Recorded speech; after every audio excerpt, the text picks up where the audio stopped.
মালয়েশিয়াতে নতুন কলিংয়ে আসার জন্য অনেকে মেডিকেল করেছেন, কিন্তু এখনও ভিসা বের হয় নাই।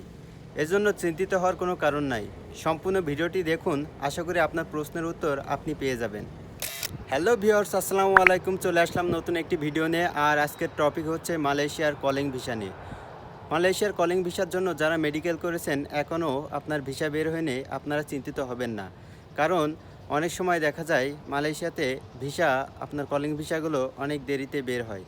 এর কারণে আপনার কোনো চিন্তার কারণ নাই। কারণ আপনার যে মেডিকেল করেছেন, আপনি যদি ডিসেম্বরে মেডিকেল করে থাকেন, তাহলে ডিসেম্বর থেকে 3 মাস সময় থাকে। এই 3 মাস আপনি নিশ্চিন্তায় থাকতে পারেন, কারণ 3 মাসের ভিতরে আপনার ভিসাটা অবশ্যই বের হয়ে যাবে।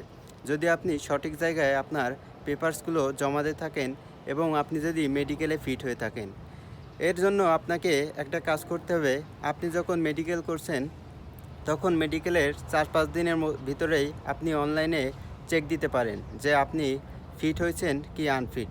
কারণ ফিট হলে আপনি ভিসা পাবেন, যে এই ভিসাটা সেটা পাবেন। আর যদি আপনি আনফিট হয়ে যান, তাহলে আপনি মালয়েশিয়াতে আসতে পারবেন না। কারণ যারা আনফিট হয়, মালয়েশিয়ার ইমিগ্রেশন বিভাগ তাদেরকে ভিসা দেয় না। এটাই হচ্ছে সত্য কথা। মালয়েশিয়া সহ সৌদি আরব বিভিন্ন দেশ এই কাজটি করে থাকে। কিন্তু অনেক দেশ আছে যে আপনি মেডিকেল করার পরেও আনফিট হলে আবার তারা সুযোগ দেয়, কিন্তু মালয়েশিয়ায় এই সুযোগটি থাকছে না। সো আপনাদের চিন্তার কোনো কারণ নয়। আপনারা যদি মেডিকেলে ফিট হয়ে থাকেন, আপনারা অবশ্যই আপনার ভিসা পেয়ে যাবেন। তো আশা করি আপনার কথাটি আপনি বুঝতে পারছেন এবং আপনার উত্তরটি আপনি পেয়ে গেছেন। ধন্যবাদ সবাইকে।